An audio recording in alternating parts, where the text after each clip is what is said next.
America থেকে নতুন কোনো বার্তা কি এসেছে বর্তমান উপদেষ্টা সরকারের কাছে? সেই বার্তার মধ্যে এমন কি এসেছে যে বেশ কিছু শর্ত দেয়া হয়েছে, অন্তত দুটো বড় শর্ত দেয়া হয়েছে, যে শর্তগুলো পূরণ করতে হবে, তবেই যুক্তরাষ্ট্রের মনোভাব পরিবর্তন হবে। যুক্তরাষ্ট্রের মনোভাব একেবারে পরিষ্কার করেছেন তুলসী গ্যাবার্ড ভারত সফরে এসে এনডিটিভি ওয়ার্ল্ডের সঙ্গে সাক্ষাৎকারে বাংলাদেশ সম্পর্কে যে সকল কথা বলেছেন তাতে বাংলাদেশের সরকার একটু নড়ে চড়ে বসেছে। সরকার এর আগে যে ব্যাপারগুলোতে খুব একটা গুরুত্ব দিচ্ছিল না, সেই ব্যাপারগুলোতে অনেক বেশি সিরিয়াস হয়েছে। বিশেষ করে জঙ্গিবাদের ব্যাপারে, জঙ্গিবাদ নির্মূল করতে হবে, জঙ্গিদের ধরতে হবে, অ্যারেস্ট করতে হবে, জেলে পাঠাতে হবে।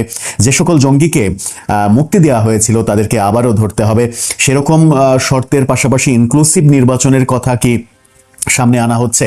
এই ব্যাপারগুলো যখন ঘটছে, এরকম শর্তের ব্যাপার যখন শোনা যাচ্ছে এবং আমেরিকার একটি বাংলা টেলিভিশন চ্যানেল থেকে বেশ মারাত্মক কিছু ইনফরমেশন দেওয়া হচ্ছে, সেই ইনফরমেশনটা সত্য কি মিথ্যা সেটা এই মুহূর্তে বলাটা খুব মুশকিল, তবে সেটা নিয়ে আলোচনা করব। পাশাপাশি বাংলাদেশের কোনো গণমাধ্যম প্রথমবারের মতো কোনো উপদেষ্টার বিরুদ্ধে দুর্নীতি ব্যাপারে কথা বলল এবং হাজার কোটি টাকা দুর্নীতি করে মালিক হয়ে যাওয়ার কথা বলল।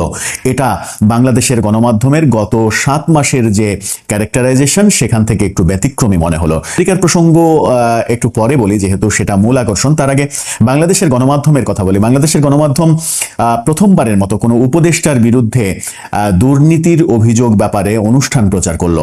21 টেলিভিশন মালিকানা আবারও পরিবর্তন হয়েছে। 5 আগস্টের পরে সাবেক মালিক আব্দুল সালাম আবারও এসে 21 টিভির দখল বুঝে নিয়েছেন। 21 টিভিতে এক সময় কাজ করতেন আমেরিকায় থাকা আলোচিত সমালোচিত যে সাংবাদিক ইলিয়াস হোসেন। তিনি নানা কারণে জনপ্রিয়, আবার নানা কারণে বিতর্কিত, সেই আলোচনায় যাচ্ছি না। তবে তিনি যে জনপ্রিয় এটা অস্বীকার করার কোনো উপায় নেই। তিনি 21 টেলিভিশনের একটি অনুষ্ঠানে উপস্থিত হলেন। সেই অনুষ্ঠানেই বলা হলো উপদেষ্টা আসিফ নজরুলের দুর্নীতির খবর। ইলিয়াস হোসেনের একদিন আগেই আমরা দেখেছি আসিফ মাহমুদ সম্পর্কে ফেসবুক পোস্ট।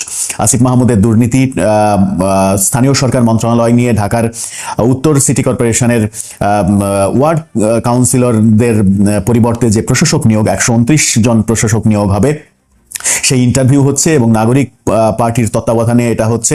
আসিফ মাহমুদ এটা তদারকি করছেন। সেখান থেকে কারো কাছ থেকে 50 লাখ, কারো কাছ থেকে 1 কোটি 2 কোটি টাকা পর্যন্ত নেওয়া হচ্ছে, এরকম একটা স্ট্যাটাস দিয়েছিলেন ইলিয়াস হোসেন। তারপরে আমরা গতকালকে দেখেছি ইলিয়াস হোসেনের ফেসবুক পেজ গায়েব হয়ে গেছে। তাকে আর ফেসবুকে পাওয়া যাচ্ছে না, তার পেজটি পাওয়া যাচ্ছে না। কে বা কারা ফেসবুক পেজ নষ্ট করলো সেটা এই মুহূর্তে বলা অসম্ভব। তবে অনেকে ফেসবুকে এটাও লেখালেখি করছেন যে উপদেষ্টা সম্পর্কে এরকম স্ট্যাটাসই ইলিয়াস হোসেনের কাল হলো। এর ফাঁকেই আবার 21 টেলিভিশনের অনুষ্ঠানে আসিফ নজরুল সম্পর্কে ভয়াবহ কথা বললেন আসিফ নজরুল এরই মাঝে আইন মন্ত্রণালয়ের নানা দুর্নীতি করে হাজার কোটি টাকার বেশি মালিক হয়ে গেছেন। কিভাবে হয়েছেন, কোন কোন ওয়েতে হয়েছেন, কোন কোন জায়গায় দুর্নীতি করেছেন, সেটা নিয়ে তার পরবর্তী ভিডিওতে তিনি বিস্তারিত বলবেন বলে জানিয়েছেন। বাংলাদেশের কোনো গণমাধ্যম এই খবরটা প্রচার করেছে যখন সমালোচনা হচ্ছে যে উপদেষ্টাদের কোনো খবর গণমাধ্যম বলছে না, উপদেষ্টাদের দুর্নীতির খবর, উপদেষ্টাদের ভুল ভ্রান্তির স্বজনপ্রীতির খবর কোনো গণমাধ্যম বলছে না। ঠিক সেই সময় 21 টেলিভিশন একটি ব্যতিক্রমী কাজ করলো। এই অনুষ্ঠান প্রচারের ফলে 21 টেলিভিশন আবার বিপদে পড়ে যায় কিনা সেটা আমরা দেখব হয়তো ভবিষ্যতে। চলে যায় আমেরিকার প্রসঙ্গে। আমেরিকা বাংলাদেশ সরকারের উপরে নতুন চাপ দিয়েছে। তুলসী গ্যাবার্ডের সেই মন্তব্যের পরে নতুন ধরনের চাপ দিয়েছে, এরকম খবর প্রচার করা হচ্ছে নানা দিক থেকে।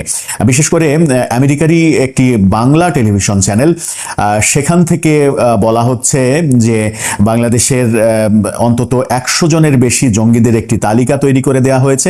সেই তালিকা অনুযায়ী অ্যারেস্ট করতে বলা হয়েছে এবং জঙ্গিবাদ ব্যাপারে জিরো টলারেন্সে যেতে বলা হয়েছে সরকারকে। তারই ফলশ্রুতিতে নাকি আরাকান যে সন্ত্রাসী সম্প্রতি একদিন আগেই অ্যারেস্ট হতে দেখেছি আমরা, সেই সন্ত্রাসী অ্যারেস্ট হওয়ার ঘটনা ঘটেছে, সেই জঙ্গি অ্যারেস্ট হওয়ার ঘটনা ঘটেছে এবং কক্সবাজারে একটা যৌথ বাহিনীর অভিযানও চলেছে। 100 জনের 100 কিংবা 100+ এরকম যে তালিকা, সেখানে শুধুমাত্র জঙ্গি না, জঙ্গিদের সহায়তা যারা করছে 5 আগস্টের পরে নানাভাবে জঙ্গিদের উৎসাহ উদ্দীপনা এবং ব্যাকআপ যারা দিয়েছে তাদেরও নাকি নামের তালিকা রয়েছে। যদিও কিছু কিছু নাম শোনা যাচ্ছে, সেই টেলিভিশন চ্যানেল থেকে কিছু কিছু নামও বলা হয়েছে, কিন্তু সেই নামগুলো নিয়ে আমরা আমাদের প্ল্যাটফর্ম থেকে অন্তত এই মুহূর্তে কোনো আলোচনা করতে চাই না, যেহেতু ব্যাপারটা মীমাংসিত নয়, ব্যাপারটা এখন পর্যন্ত আমরা ভাবতে পারি অনুমান ভিত্তিক। এই মজার ব্যাপার হচ্ছে সেখানে চমকপ্রদ কিছু আলোচিত নামও রয়েছে যাদেরকে গ্রেপ্তার করার নির্দেশনা এসেছে নাকি আমেরিকা থেকে, এরকম কথা বলা হচ্ছে আমেরিকার সেই বাংলা গণমাধ্যম থেকে।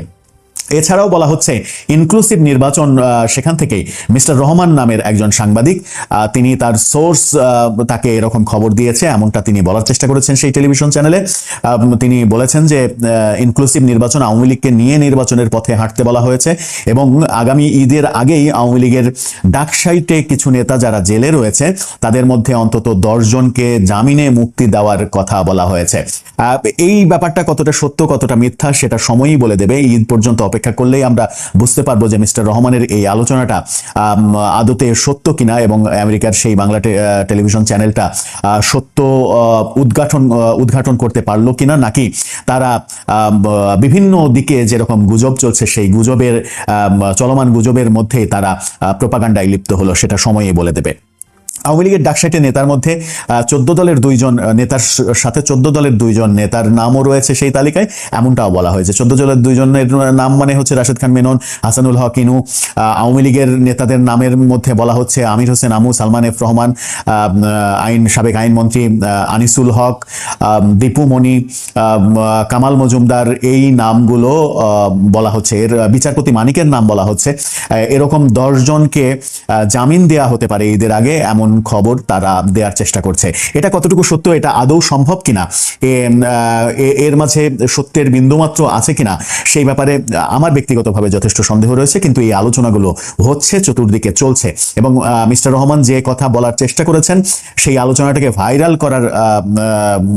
ভাইরাল হওয়ার দিকে চলে গেছে এবং আমেরিকান টেলিভিশনে তিনি সরাসরি অনুষ্ঠানে ঠিক একই কথা বলেছেন, নিজের ইউটিউব চ্যানেল ফেসবুকে বলার পাশাপাশি সেই টেলিভিশন চ্যানেলে একই কথা বলেছেন এবং সেখানে তিনি বলার চেষ্টা করেছেন যে 100+ জনের জঙ্গির লিস্ট ধরিয়ে দেওয়া হয়েছে, তাদেরকে অ্যারেস্ট করতে বলা হয়েছে এবং 10 জন যারা জেলে রয়েছে এরকম 10 জন ডাকসাইটে নেতাকে ঈদের আগে জামিন দিয়ে এরকম পরিস্থিতি তৈরি করতে বলা হয়েছে যে বাংলাদেশে সব রাজনৈতিক দলের জন্যই বর্তমান সরকার সমান সুযোগ সুবিধা তৈরি করবে আগামী নির্বাচনের জন্য। কিন্তু বর্তমান সরকার যেভাবে আগাচ্ছে, বর্তমান সরকারের যে স্ট্র্যাটেজি, সেই স্ট্র্যাটেজি যদি আমি অনুসরণ করি, তাতে কি আদৌ সম্ভব যে আওয়ামী লীগ নেতাদের যাদেরকে জেলে নেওয়া হয়েছে, যাদের বিরুদ্ধে অসংখ্য মামলা এরই মাঝে রয়েছে, এক একজনের বিরুদ্ধে, অনেকের বিরুদ্ধে 50-60টা মামলা রয়েছে। কিছুদিন আগে কুষ্টিয়া কোর্টে হাজির হতে এসে হাসানুল হক ইনু সাংবাদিকদের বলেছিলেন যে তার নামে 37টির বেশি মামলায় এরই মাঝে